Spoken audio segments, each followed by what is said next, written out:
모든 시간 속 점점 너를 찾아가 아무리 막아도 결국 너의 곁인 걸 이거기엔 격하네 이젠 돌아가 나만 훔쳐불어 지금 다시 way back home.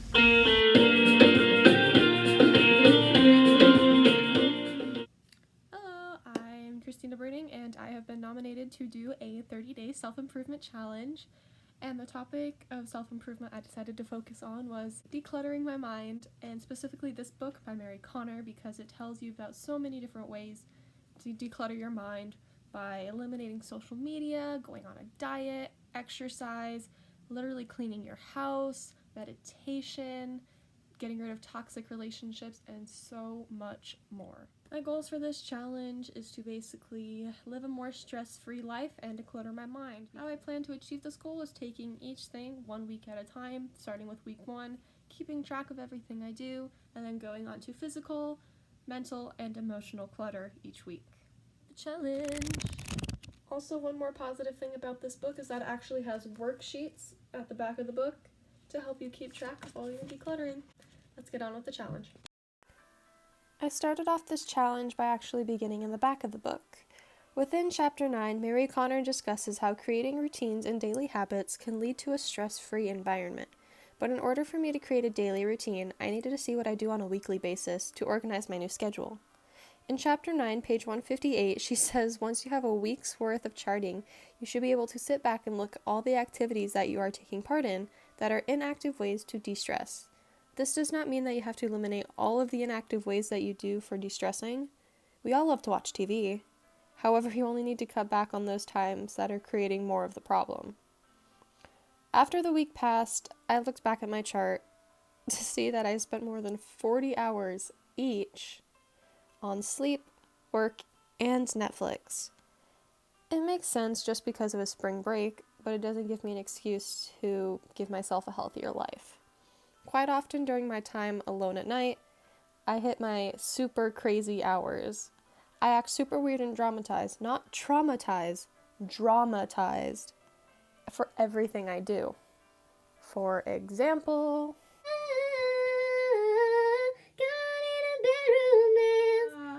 y'all want to hear me rap? Someone love you, so me, what I got to do it again. I am so tired.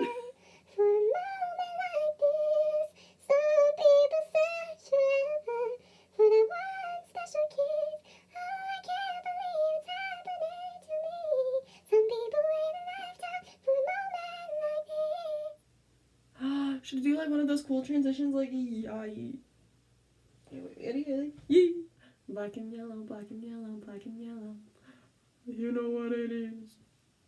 Apple bottom jeans, boots with the fur. The whole club is looking at her. There's no one there. And you know what? I think I am very funny. Very funny? Comedy. Duh. It's 10:15. And I'm in my bathroom, sitting in a bucket with blankets so I can be tall enough. That's my line right now. Did you know I have many types of laughs? Like, my normal laugh, like, that's like my weird, like, laugh, and then I have my witchcraft, like, my silent laugh. The silent laugh? Yeah, everyone does that. The forced laugh like that. And then my kind of well known for being me seagull laugh.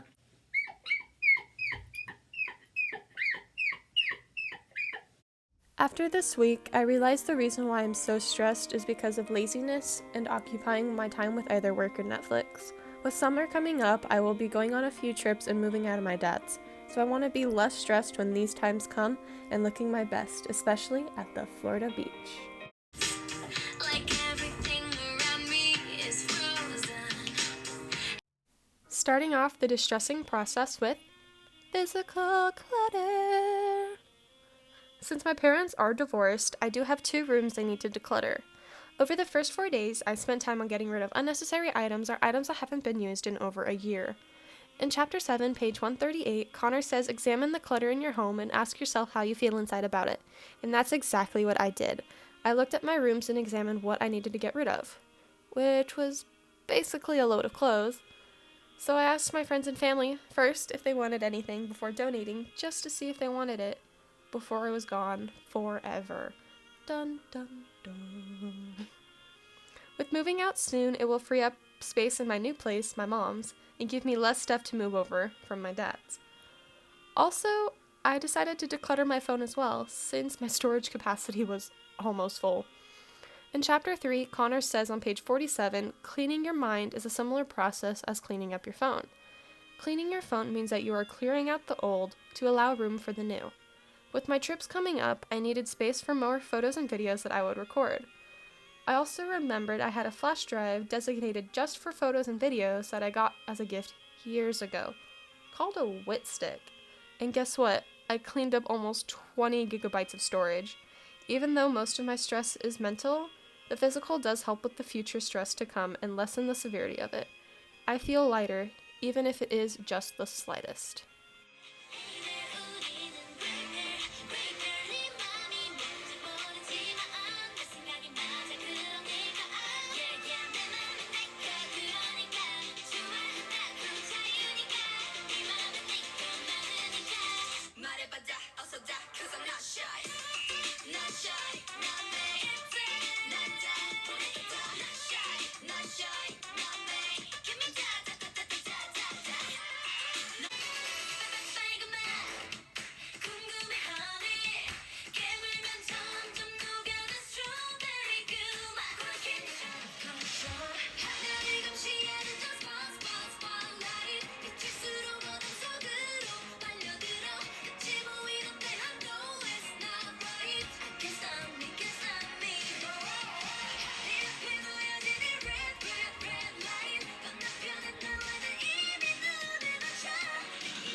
Disclaimer, I know I have recorded all of my dance videos in the same spot. It's just that of all of my rooms, I have the most space right there to dance full out without worrying about breaking something. As week 3 went on, I started to see some actual change in my overall mood for each day. I started to wake up easier and happier. Dance is my only way of exercise I enjoy. It's creative, entertaining, and there's always a new song to dance to. Exercise is a major component to stress relief, according to my book. On pages 78 through 80, Mary Connor says that physical stress creates a relief system for mental stress. The reasons why exercise reduces stress is that it shrinks the amount of cortisol in your system, which is a stress hormone. It also increases your ability to and quality of sleep every night. It can also increase your confidence levels. Finding your favorite way to exercise, whether it be cardio, going to the gym, hiking, aerobics, or even just laps around the pool, can decrease stress levels and the overall attitude towards life and one's well-being. This week, I will be focusing on my mental and emotional health.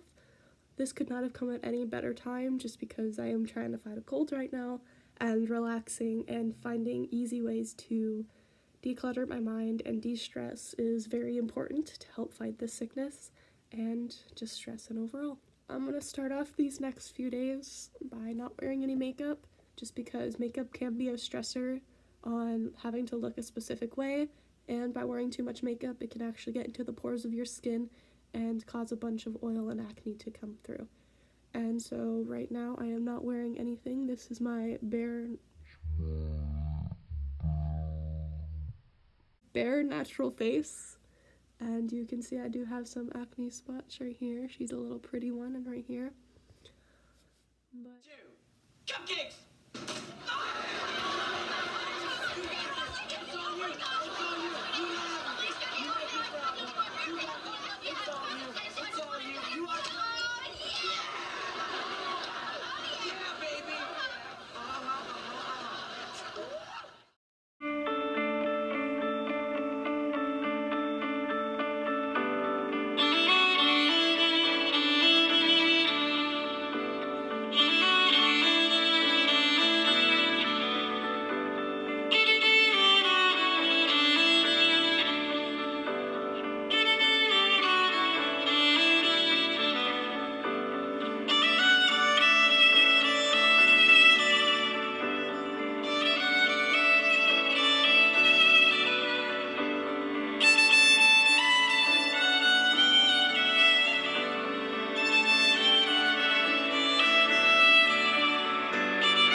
The final week of this challenge has come to an end and I feel great.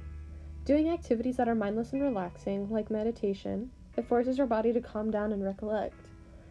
In Chapter 6, page 94, Mary Connor says that by utilizing meditation, you can begin to clear your mind over time by a process of acknowledging the thoughts and feelings that are blocking you from moving forward, then allowing them to be released in the world.